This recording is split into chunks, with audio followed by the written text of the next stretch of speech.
ब्रह्मा विष्णु महेश अजर अमर नहीं है, इनका भी आविर्भाव अर्थात जन्म, तिरोभाव अर्थात मृत्यु होती है। गीता में अर्जुन को स्वयं भगवान कह रहे हैं कि उस परमेश्वर की शरण में जा, उसके लिए उन संतों के पास जा जो तत्वदर्शी हों। इसी प्रकार हजरत मोहम्मद को उनके अल्लाह कह रहे हैं, कोई और पूर्ण परमात्मा है, उसे पाने के लिए उन तत्वदर्शी संत की तलाश कर। वह प्रभु कौन है, यह जानने के लिए अवश्य सुने जगत गुरु तत्वदर्शी संत रामपाल जी महाराज के अमृत वचन। सत। और स्वामी जी क्या कहते हैं, रग यजु साम अथर्वण ये गाँव चारों वेद, गरीबदास घर अगम की कैसे जानो भेद। कि अभी तक चारों वेदों में हमें जो निष्कर्ष निकाल कर दिया गया है कि यही विष्णु ही सर्वशक्तिमान है, यही सर्वेश्वर है, ये रचने वाला है। अब जैसे रावण को उसके गुरुदेव ने वेदों से निष्कर्ष निकाल दिया, ये विष्णु शिवजी मृत्युंजय है, कालज्ञ है, सर्वशक्तिमान है, सब ब्रह्मांडों का रचने वाला है, अविनाशी पुरुष है, ये सब सुख देने वाला है, तो उनने वो निष्कर्ष निकाल कर दे दिया, उस पर आश्रित हो गए। स्टूडेंट की क्या गलती है जब टीचर 2 दूनी 6 पढ़ावे? तो ये सब काम बिगाड़ा हुआ है इन संतों का, इन नकली ऋषियों का, मैं ऋषियों का। गुरुआ गाम बिगाड़े संतो गुरुआ गाम बिगाड़े, ऐसे कर्म जीव कला ये ईव जड़ा ना जाड़े। अब क्या बताते हैं, 4 मुक्ति चितवन लगी कैसे बंचू ताही, गरीबदास गुप्तार गति हमको दे समझाई। स्वर्गलोक बैकुंठ से या से परे ना ओरे, गरीबदास सत शास्त्र और 4 वेद की दौड़े। अभी तक हमने जो समझा गया है ये शास्त्र, 6 शास्त्र, ये शास्त्र क्या है? 6 शास्त्र जो शास्त्र हैं ये ऋषियों की अपनी अपने अनुभव के लिखी हुई कल्पनाएं, वो अनुभव की पुस्तकें हैं। और वेद बोले हैं प्रभु ने, गीता जी बोली है प्रभु ने, ब्रह्म ने। तो अब जो वेद बोले हैं, जो गीता जी और वेद हैं वो फाइनल हैं, और दूसरे व्यक्ति की सोच, अपना अनुभव है, वो उस वेदों से नहीं मिलता तो व्यर्थ है। हमने वेदों से फिर प्रारंभ करना पड़ेगा, अपनी गीता जी से फिर देखना होगा। जैसे कोई बच्चा गणित का सवाल निकाल रहा है और निकालते निकालते वो नहीं समझ में आया तो उसको फिर मूल रकम से ही पढ़ा जाता है, उस मूल को पढ़ करके फिर आगे फिर दोबारा नए सिरे से स्टार्ट किया जाता है। उसी के लिखे हुए निकाले हुए गलत सवाल पर उलझे रहने से कभी नहीं वो बात बनेगी। इसी प्रकार हमने मूल सदग्रंथों को फिर देखना होगा, पीछे गई सो गई बातें अब फिर संभालनी होगी। क्या बताते हैं,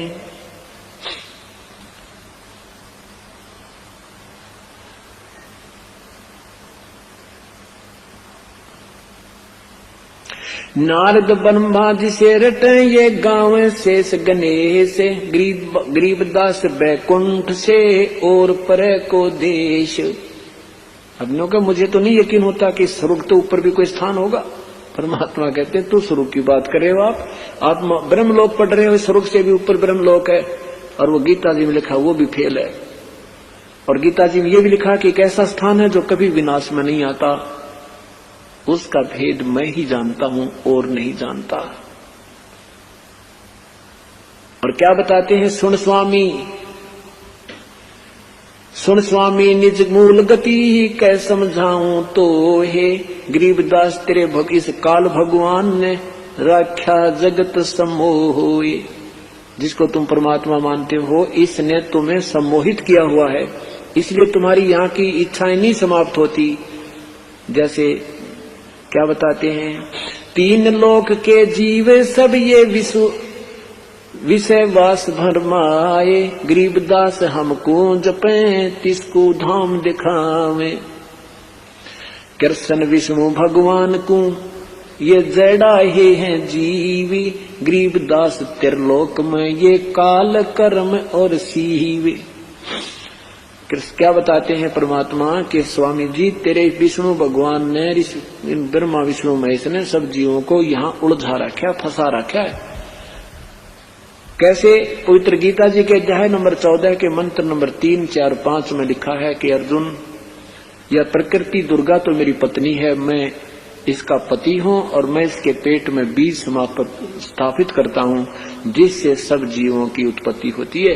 और प्रकृति से उत्पन्न तीनों गुण, रजगुण ब्रह्मा सतगुण विष्णु, इन सभी प्राणियों को संस्कार वश कर्म में, देही में, शरीर में उलझा कर रखते हैं। और वही परमात्मा बता रहे हैं, कृष्ण विष्णु भगवान को ये जड़ाए हैं जीवी, गरीबदास त्रिलोक में ये काल कर्म और सीव। यहाँ की व्यवस्था है जन्म मृत्यु कर्म आधार, जैसा जिसका है वही संस्कार आपको मिलेगा। इससे अलग कोई व्यवस्था आपके भगवान की नहीं है। फिर क्या बताते हैं, सुन स्वामी तो से कहूं, सुन स्वामी तो से कहूं मैं अगम द्वीप की सहल, सतलोक की उस इससे अगम माने आगे वाले लोक की, उन ऊपर के लोक के विषय में बताता हूं। गरीबदास पूछे पढ़े ये पुस्तक लादे बैले, ये ढेर सारी पुस्तकों को याद किए शास्त्र लिए फिर ना, ये सारे जन्म मृत्यु के अंदर ही रहेंगे, ये पार नहीं हो सकते। क्या बताते हैं, पौमी धरणी आकाश थम ये चलसी सुन चंद्र सूर, गरीबदास इस रज बीरज की कहाँ रहेगी धूर, तारायण त्रिलोक सब ये चलसी इंद्र कुबेर, गरीबदास सब जाते हैं तेरे स्वर्ग पाताल सुमेरु, ये स्वर्ग पाताल सुमेर सब नष्ट हो जाएंगे, तीन लोक भी नष्ट हो जाएंगे, ब्रह्मा विष्णु महेश भी नहीं रहेंगे। चार मुक्ति बैकुंठ बटिए फना हुई कई बार, गरीबदास अल्प रूप मग के जाने संसार, कहो स्वामी कहाँ रहोगे ये 14 लोक बिहंड। जब ये 14 लोक भी आपके समाप्त हो जाएंगे, जिसमें युग काल भी 3 रूप बनाकर रहता है, ब्रह्मलोक के अंदर भी इसने अलग से लोक बना रखे हैं, नकली सतलोक, अलग लोक, अगम लोक, इंद्र का लोक। कहते हैं ये इस प्रकार के ये 14 लोक भी नहीं रहेंगे, जब तुम कहाँ रहोगे। कहो स्वामी कित रहोगे ये 14 भवन बिहंड, गरीबदास बीजक कहा ये चले प्राण और पिंड। सुन जैसे का तैसा रहे, जैसे का तैसा रहे ये परलोफना प्राण, गरीबदास उस शक्ति को बार बार कुर्बान। एक ऐसा स्थान है जहां पर चाहे कितनी परलय हो जाएं ये जीव न्यों का न्यू रहता है, कभी मृत्यु को प्राप्त नहीं होता। कोट इंद्र ब्रह्मा जहां, वहां पर कहते हैं सतलोक में, जिनको तुम ये ब्रह्मा विष्णु महेश जैसी शक्तिशाली मानते हो, इस शक्ति के तो वहां ना जाने कितने हंस हैं। इन यहाँ के जो भगवान ब्रह्मा विष्णु महेश हैं, इनसे ज्यादा शक्ति युक्त तो आप हो जाओगे 10 वर्ष में, आप जो साधना करे हो। लेकिन या तुम्हारा विनाश का कारण बन जाएगी अगर तुमने जाड़े लाने शुरू कर दिए तो परमात्मा कहते हैं जो यहाँ से आप इतने शक्ति युक्त होकर जाओगे जितने शक्ति युक्त वहां से आए थे, इन कमाई से आपने इतना चार्ज करना पड़ेगा अपने आप को कि तुम वहां इन प्रभुओं से भी ज्यादा शक्ति युक्त हो जाओगे। हम गलती यही करते रहे, हम फिर यहीं पर आतिशबाजी दिखाने लगे, प्रभु पाक के वाह भाई वाह से तो बड़ा इसने मेरे को ये कह दिया, मेरा काम बन गया, दुनिया पीछे लग गई और वो अपनी बैटरी डिस्चार्ज कुछ यहाँ कर दी, फिर स्वर्ग में और फिर यही रहेगी। तो कहते हैं वहां जो हंस आत्मा सतलोक में, ये यहाँ के करोड़ों, ये ब्रह्मा विष्णु महेश से भी अच्छी शक्ति के हैं वहां पर। कहते कोट इंद्र ब्रह्मा जहां ये कोटि कृष्ण कैलाश, गरीबदास शिव कोट हैं वह करो कौन की आस। कोटि विष्णु जहां बसत हैं, करोड़ों विष्णु बसत हैं उस शक्ति के धाम, गरीबदास गुल भौते है ये अल्प बस्त निकाम। शिव शक्ति जा से हुए अंत कोट अवतार, गरीबदास उस लख अल्प को लख सो हो करतार। कहते हैं ब्रह्मा विष्णु महेश किससे उत्पन्न हुए हैं? ब्रह्मा विष्णु महेश आदि को भी तो किसी शक्ति ने उत्पन्न किया है, उससे भी ऊपर एक शक्ति, वो शक्ति का मैं मार्गदर्शन करने आया हूं। अब क्या होता है, अब स्वामी जी ने कहा, बेटा बच्चा बात सुनो, ठीक है आप जो कह रहे हो बिल्कुल शास्त्र अनुकूल ज्ञान है, पर विश्वास कतई नहीं हो रहा, क्योंकि एक आज से पहले किसी दूसरे व्यक्ति ने हमें ये कान तक भी बात नहीं पहुंचाई, किसी से स्वप्न में भी नहीं सुना कि ऐसी कहानी है। और मैं 104 साल का बुढ़ा हो गया, 16 वर्ष की उम्र में भक्ति करने लगा था, और ऐसे मंडलेश्वरों से मेरा संपर्क हुआ, उनके मुख पर ये जुबान नहीं थी, ये शब्द नहीं थे, और सारे सत्य हैं जो आप बोल रहे हो, लेकिन आप पर विश्वास नहीं हो पा रहा, ये मेरी व्यवस्था है। परमात्मा बोले, विश्वास तो मैं करा दूंगा, मेरा सहयोग दो। फिर रामानंद जी लागे डींग मारन, मैं ना बचपन से साधना योग साधना करता हूँ और त्रिवेणी तक पहुंच जाता हूँ, मैंने सारे शरीर को कंट्रोल किया हुआ है योग साधना से, मैंने ऐसे अंदर से अपना कमल खोल रखे। परमात्मा बोले, चलो आप त्रिवेणी तक चलो, अपना लगाओ समाधि, कहाँ तक जा सकते हो। अब स्वामी जी ने अपना योग अभ्यास से शरीर में अंदर सुरत पहुंचाई, आगे 3 रास्ते हो जाते हैं, 3 वेणी 3 रास्ते हो जाते हैं।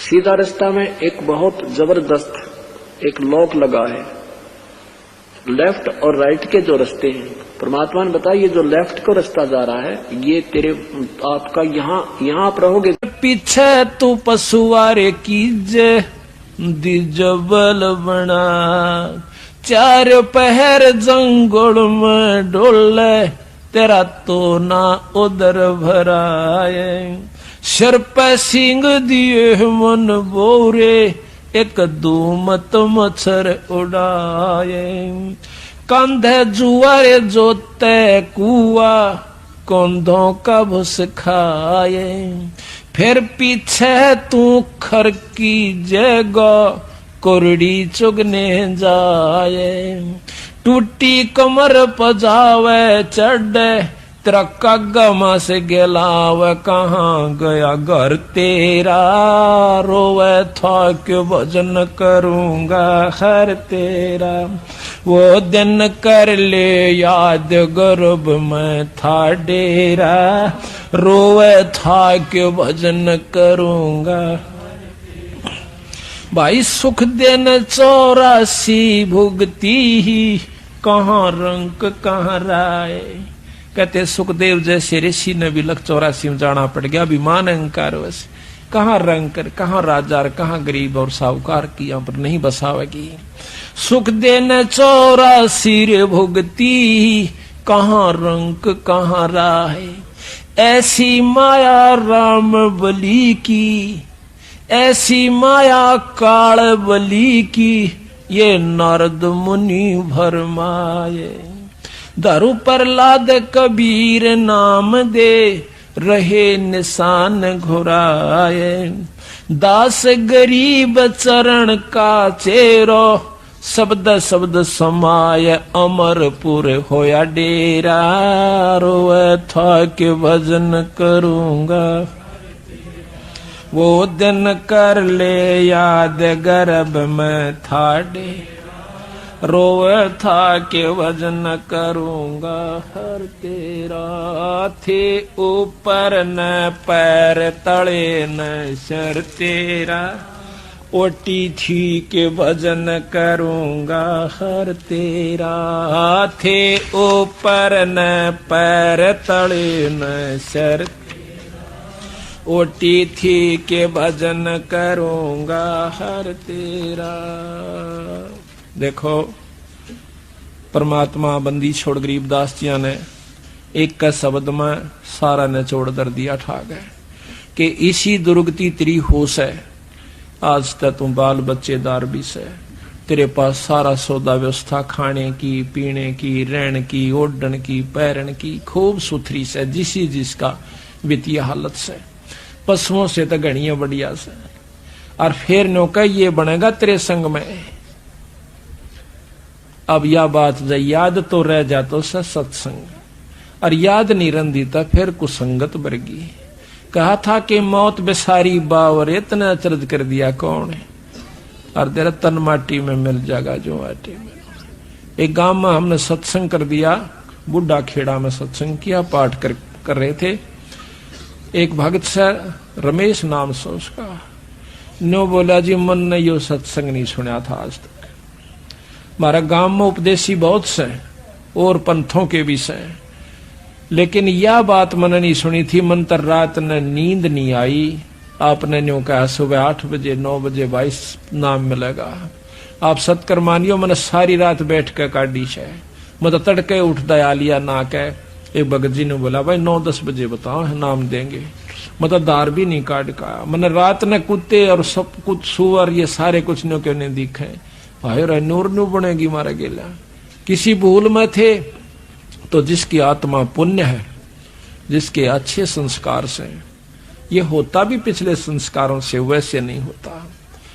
कहते हैं जब बलख बुखारे का बादशाह अपने सारे राज न छोड़कर चाल पड़ता है तो रास्ते में एक मेरे के सा बेवकूफ सा, एक औरत उसकी बूढ़ी सी और एक लेरा गां वह भी बूढ़ी सी, और झूपड़ी घाल राची सोथरी, क्यों पहला झूपड़ियां ज्यादा होती थी। ठंडी हवा चल रही थी, बारिश का थोड़ा थोड़ा आसार हो गए थे। वो बेचारा अपने कामड़ लपेटे हुए बलख बुखारे का बादशाह इब्राहिम सुल्तान उस झोपड़ी का पाछा कहीं बैठ जाता है। हवा की आड़ ली की हवा ना लगेगी, जाडा कम लगेगा, सर्दी कम सतावेगी। फिर वह दोनों बूढ़ा बुढ़िया वार्ता करें से, यानी 40-50-55 साल के थे। न बोले अच्छी बारिश होगी, खूब मौज हो जाएगी। तो वहां कहते हैं हम इतना ठाठ हो गया अपने ते बलख बुखारा के बादशाह के भी कोई ना। और वहां से देख मूर्खा नहीं या आसमान रहे इस टूटी सी झोपड़ी में।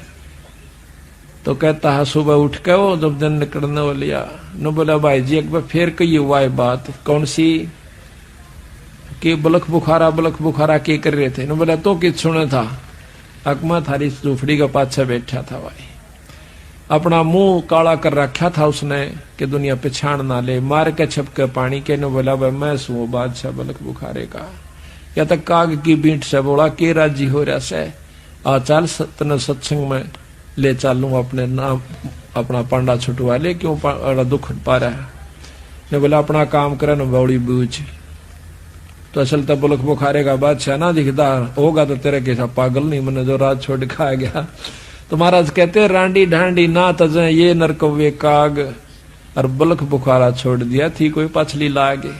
तो पिछले संस्कार वश ही हम यहाँ पर सत्संग मारे हैं, दान भी कर रहे हैं, सेवा भी कर रहे हैं, तड़के लेकर शाम तक नंगे पैरा उस परमात्मा के नाम पर। वैसे नहीं हो सकता ये, इसमें कोई शक नहीं है।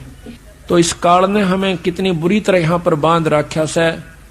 अब आप देखिए शाम का हमारा भरोसा नहीं, किसकी गेला के बीत जावे, उसके बावजूद भी हम इतने अंधे कर रखे से। यू के कारण से या सुनियोजित यानी बहुत अच्छी तरह विचार कर की हुई कहानी हमारे साथ है।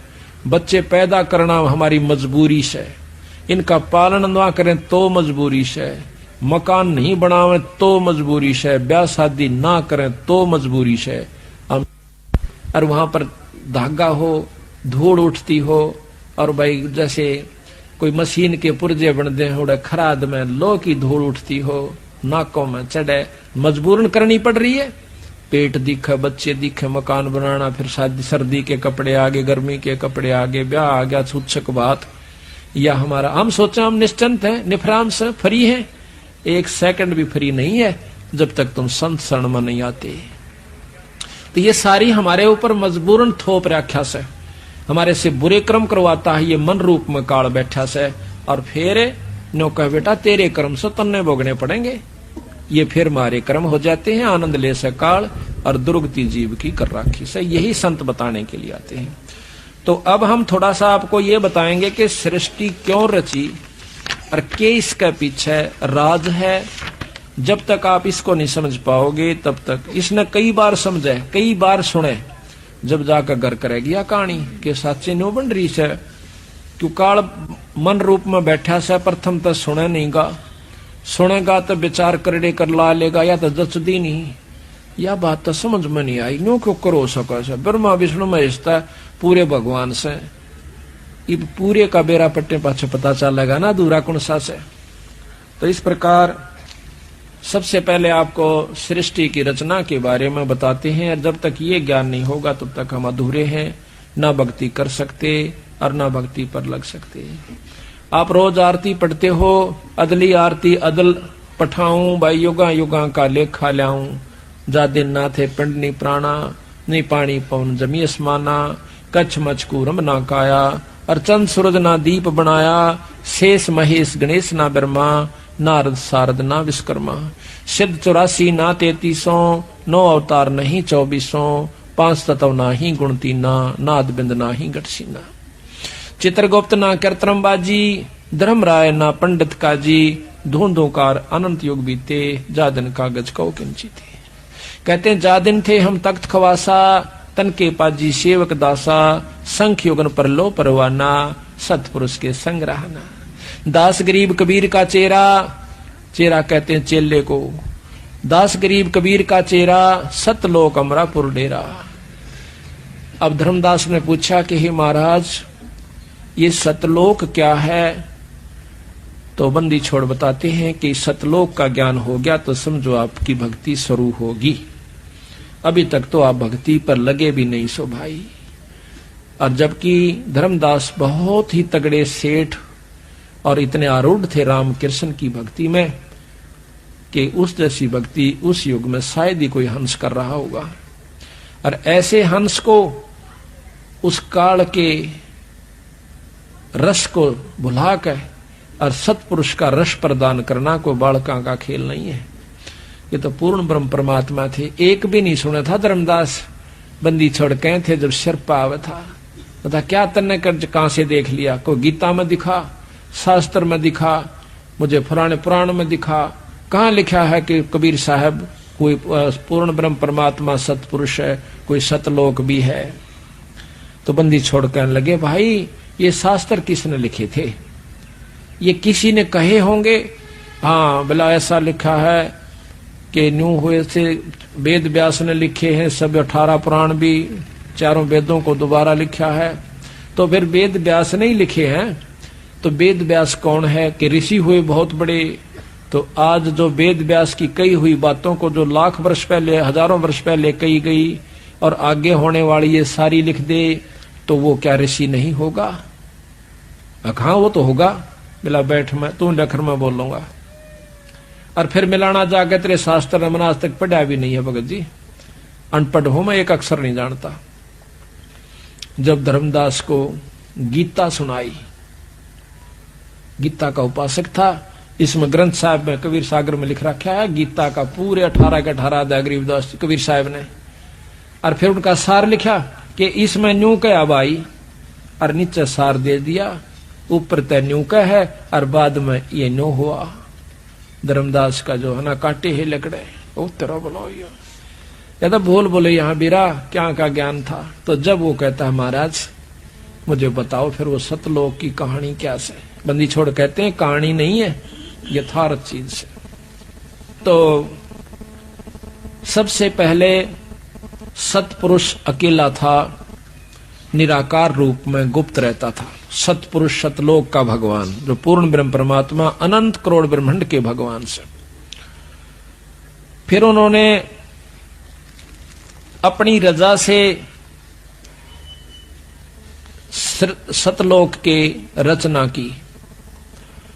उस लोक में प्रथम शब्द उच्चारण करने से सभी दीप यानी स्थान सतलोक के, यहाँ के नहीं, सतलोक के सब दीप मान सरोवर, वहां पर बहुत बड़े सुंदर सुंदर पहाड़, बड़े सुंदर व्यवस्था है, वो रच दी एक शब्द किसी, एक शब्द उच्चारण मात्र से। जैसे कहते हैं ना भी फलाना ने न्यो रज करी थी, उसने कह दिया तथास्तु, अग हो गया ईसाई, तो उसका वो काम बन गया। तो पूर्ण ब्रह्म परमात्मा सतपुरुष ने कहा कि इसी प्रकार इतने दीप और ये इतना बड़ा लोक, इतना ये अमिट अमर सतलोक हो जावे, इतना कहते ही हो गया। उसके बाद उन्होंने 16 शब्द फिर उच्चारण किए, एक शब्द से एक पुत्र की उत्पत्ति करी। किस प्रकार? पहले सतपुरुष अकेला था, गुप्त रहता था, फिर उसने सतलोक में अपने रचना करी। पहले शब्द से दीप लोक आदि रच दिए, दूसरे शब्द से कूरम, कूरम कछुआ नहीं है, वहां एक हंस है सतगुरु का, बहुत बड़ी शक्ति का, यानी परम उनका पुत्र है। ब्रह्मा विष्णु महेश आदि तो उसके पास सिंह भी नहीं है, इतनी बड़ी शक्ति का है।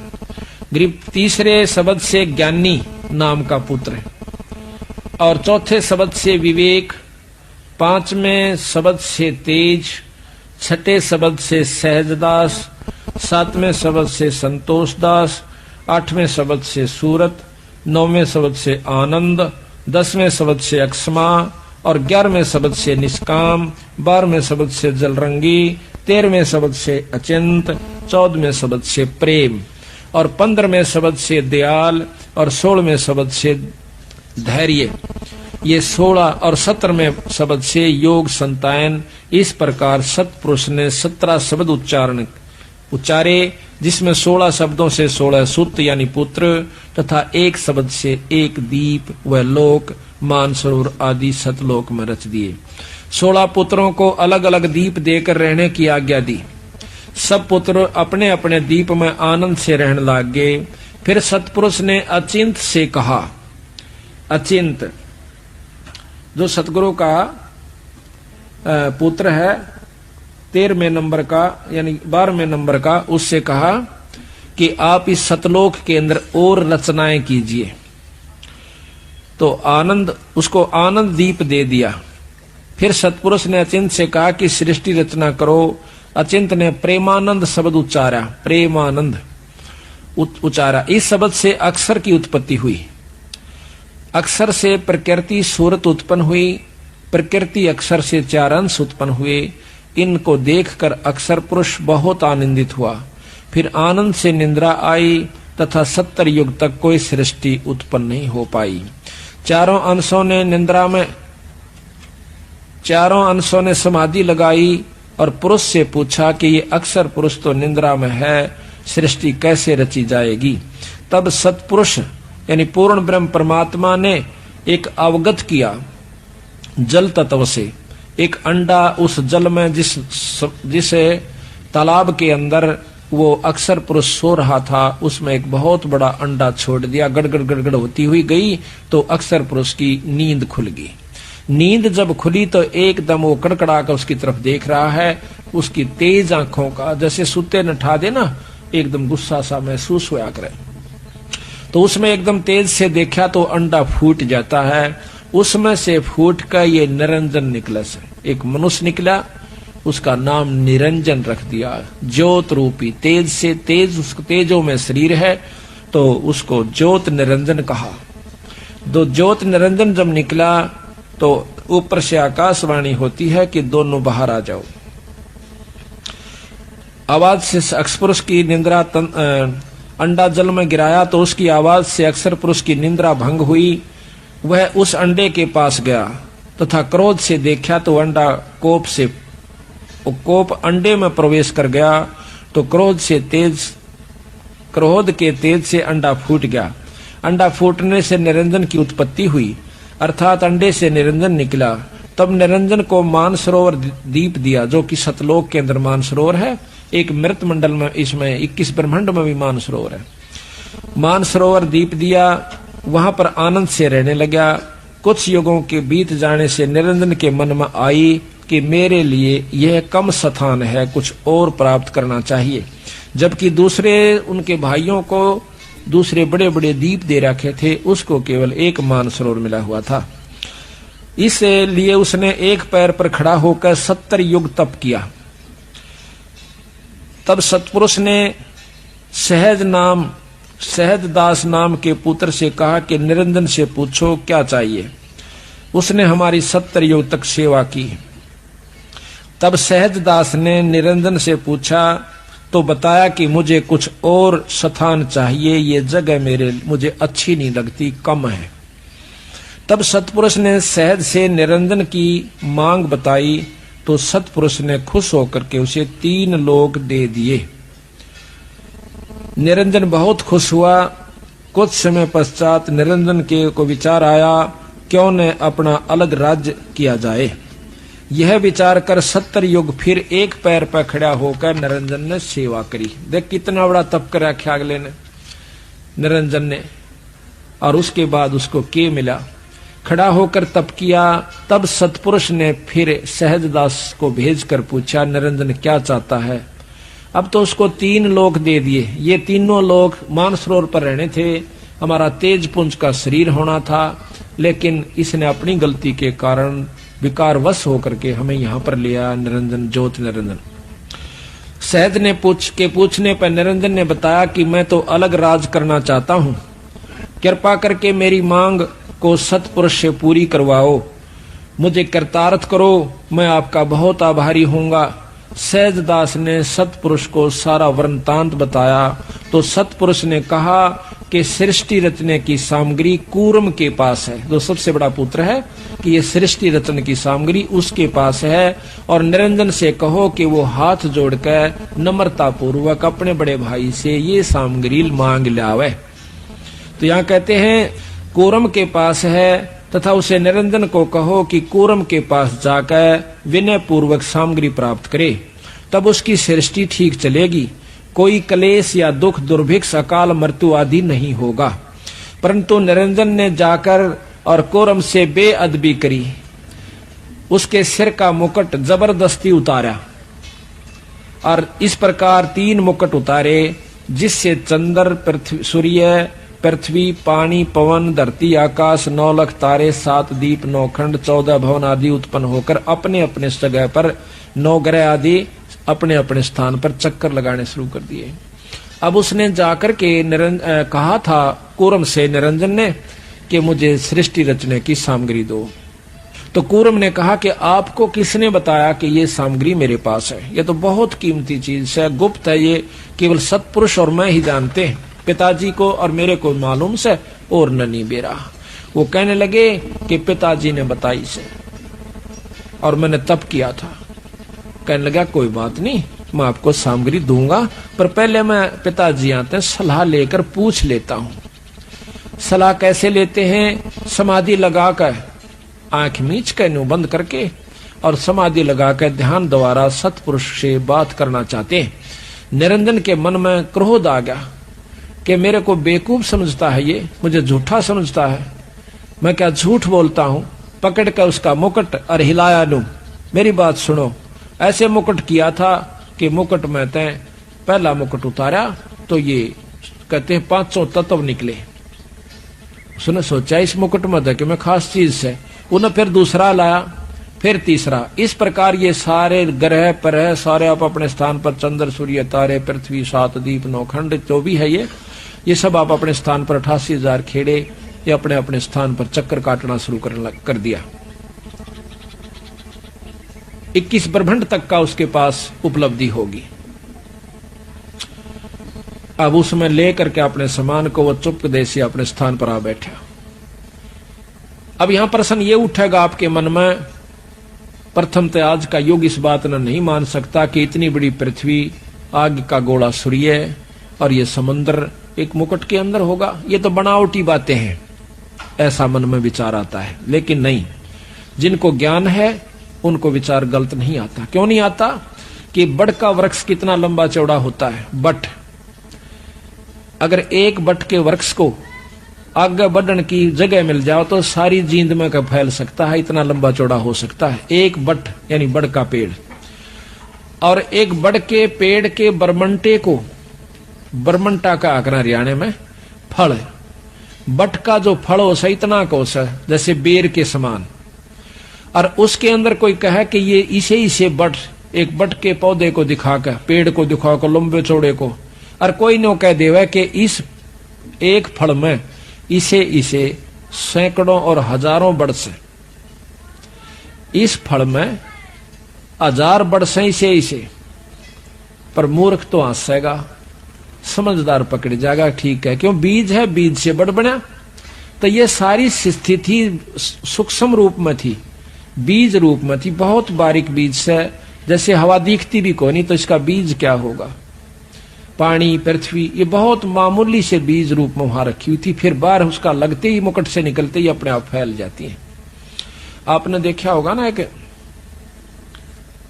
ओडेक टिकिया होते हैं बच्चे, इसमें होली पर या दिवाली पर चलाते हैं। इतनी टिकिया होती है जैसे छोटी सी बटन के समान, और उसका आग लगा देंगे और उसमें तो नो होकर इतना लंबा निकल जाएगा बेराना कितना बड़ा। तो वो था उसमें, पर वो देख किस तरह घूम के आ गया, किसी का न्यू बनेगा, किसी का न्यू बन जाएगा, तो वो उसी ढंग की गोलियां थी उसमें, और वो इतनी हजारें हो जाए इतने पैकेट में। तो इसी प्रकार ये पृथ्वी सारा कुछ उसमें था, और यू न्यू होकर फैल गया फिर साइड देसी, उनको बाहर की हवा लागते ही, बाहर का जो वातावरण से। तो इसी प्रकार ये मन में संख्या नहीं उत्पन्न होनी चाहिए। परमात्मा जो चाहे सो कर सकता है। एक बाजीगर होश है और गोली मुंह में देगा और इतना बड़ा बनाकर लो मुश्किल तक काट डाग मुंह में थे, देखा होगा तो तुम नाम देख रहे हैं तकरीबन। तो वो कहां से आ गया? यो तो एक आम जादूगर, और वो निरंजन और परमात्मा पूर्ण ब्रह्म उससे भी बड़ा जादूगर है। और जादूगर निरंजन भी बगलीगर का है, बगलीगर कहते हैं जादूगर को। तो इस प्रकार ये सब स्थान आप अपने पर चक्कर काटना शुरू कर दिया। उधर से कूरम ने कहा, आवाज दी कि महाराज हे सतपुरुष, निरंजन मेरे से जबरदस्ती सामग्री ले गया और मेरे को आपसे बात भी नहीं करने दी, इतना उतावला हो गया। तो सतपुरुष ने कहा कि उसके राज में शांति नहीं रहेगी। पर तो उसको उन्होंने बोला जी मैं उसने गढ़ूंगा। कूरम बोला, ने बोला ना भाई, संतों का काम लड़ाई करने का नहीं होता, तेरा छोटा भाई था, बड़ा का यही इसी में मानता, उसे माफी दे दे। कहते इतना कहते ही कूरम शांत हो गया। नहीं तो कूरम जो है उससे कई गुना शक्ति ज्यादा है कूरम में। तो आ गया। अब कुबद्दी के ने चला क्या करे, उन्होंने कहा ना छोटा बालक ऊतोस है, वो छोटा था सारा में। तो कहने लगा, उसके मन में फिर उत्पन्न आया, अकिन का के करूंगा, पत्थरों का कुआं तो पृथ्वी पा जा, कुआं सूरज पर जा खड़ा हो, कुआं गरा पर घूमे होगी, खाली पड़े हैं, इनमें जीव चाहिए, मेरा जी लग गया रहे। तो उसने फिर 64 युग तप फिर किया। 64 युग तप किया तो फिर सतपुरुष ने सोचा कि कई से अच्छी तरह सेट कर दूंगा, यू फिर ना करेगा ऐसा काम। क्या किया कि इसका ब्याह करांगे। जो बच्चा बार बार घर क्या न तंग करे और पढ़ने जावे नहीं, कदे का साइकिल लूंगा, कदे का मोटरसाइकिल लूंगा, कदे का मतलब जीप खरीदूंगा। तो उन्होंने सोचा है कि इसका ब्याह कर अपना धंधा लग गए। तो उसकी शादी कर दी जाती है, और शादी होने पाछा है वो भाई फिर अपने नून मिर्च तेल मड़ोज कर सारी उम्र बिता जाएगा। उसने फुर्सते ना मिलती कर क्या गेला, वो एक आदि वैसे कि माँ बाप के लड़ पड़े, तुम भाई बहू गेल क्यों लड़ा करो, और बाकी वह चिंता नहीं रहती, उसने फिर अपने काम आप पे लगा रहेगा। तो यही प्रक्रिया ऊपर से चली है, यहां से नहीं। तो वहां पर सतपुरुष ने पूछा अगजा बबूज का की मांगे से 64 युग तप कराया इसने। कहने लगा मुझे जीव दे दो ताकि मैं अपना यहां पर मेरा अलग राज्य हो जा। कबीर साहब ने बोला, सतपुरुष कहते हैं कि ठीक है इसको जीव दे दो। एक लड़की तैयार करी अपनी शक्ति से, सतपुरुष ने एक कन्या का जन्म यानी शब्द से शक्ति से बनाई। तो इस प्रकार वो बनाया। तो उस कन्या बहुत खूबसूरत थी, जवान थी। निरंजन के लोक में सहजदास उसको छोड़ आया, जाकर छोड़ा कि जाओ इसको छोड़ आओ। निरंजन के पास जब वो कन्या आई तो निरंजन के अंदर विकार उत्पन्न हुआ, काम वासना प्रबल होगी। सहजदास चला गया था तो उस कन्या ने कहा कि निरंजन प्रथम तो आपकी और मेरी सृष्टि नहीं बनती, आप हम बहन भाई से, उसी पिता का तू, उसी पिता का मैं, आप मेरे पास एक शब्द शक्ति है, आप कृपा उससे सृष्टि रचवा लीजिए। पुरुष ने मेरे को इसीलिए भेजा है, मैं आपकी सृष्टि रच सकती हूँ। लेकिन निरंजन के मन पर कोई भी विकार, एक जैसे क्रोध शुरू हो गया तो सारे ज्ञान न नष्ट कर देता है। उस समय ना सोचता कि तेरा आदमी मर भी जाएगा, तेरी सजा भी हो जाएगी, उस समय नहीं सोच सकता वो। उससे एक विकार ने सारे को खत्म कर दिया। प्रथम बुद्धि भ्रष्ट होती है। इसी प्रकार काम वासना जब प्रबल होती है उस समय बुद्धि भ्रष्ट हो जाती है, वो कुछ नहीं सोच पाता। बाद में सारे पता लग जाए, उसका लठ भी लग गए हैं, कैद भी हो जाए, उसका काला मुंह भी किया जा सके। उस समय निरंजन ने नहीं सोचा, लड़की जान गई कि इसके मन में बदमाशी है। अपने बचाव के लिए उसने सूक्ष्म रूप बनाकर और निरंजन के मुंह में के द्वारा पेट में प्रवेश कर गई। वहां से आवाज दी कि हे परमात्मा मेरी रक्षा करो। और मुझे बचाओ। निरंजन ने मेरे को खा लिया है और मुझे कृपा करके मेरी जान बचाओ। उसी समय सतपुरुष ने सहजदास को फिर भेजा कि उस निरंजन के पेट से कन्या को निकाल दे और उसको श्राप दे दे। मेरी तरफ से मैं श्राप देता हूं कि 1 लाख जीव वो रोज खाया करेगा और यहां से निकाल दे इसको मेरे लोग तय, और यहां से 16 शंख कोस की दूरी पे इसको पटक दे। बहुत दोबारा मैं इसके दर्शन नहीं करूंगा और ना ये मेरे कर सकता। ये श्राप निरंजन को सतपुरुष ने दे रखा से 1 लाख जीव रोज खाया करेगा, इसका नाम काल होगा। तो ये ज्योत निरंजन का वहां से ज्यों का तो ये विमान चल पड़ता है 21 ब्रह्मांड समेत।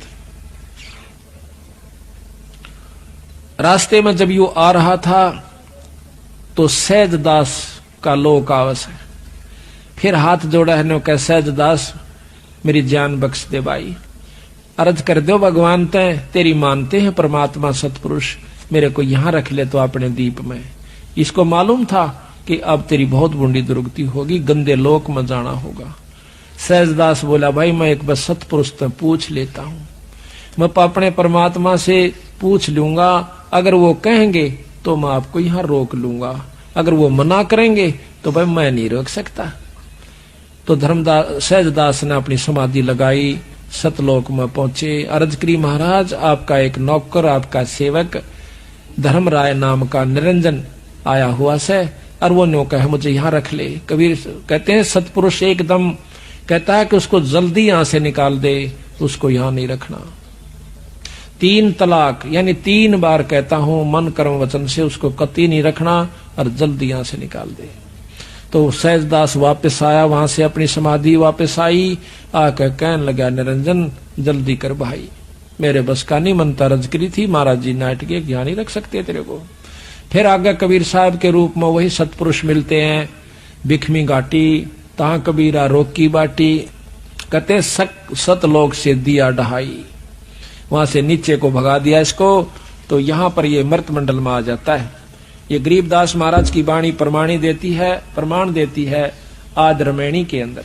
कहते हैं आद रमैणी अदली सारा जादन होते धूंधू कारा, कि उसमें कुछ भी नहीं था, उसमें केवल एक सतपुरुष था, और वहां पर केवल एक सतपुरुष था, और सतपुरुष ने ब्रह्मा ये तीनों ये सारी उत्पत्ति सतपुरुष से इसने तप करके मांगी।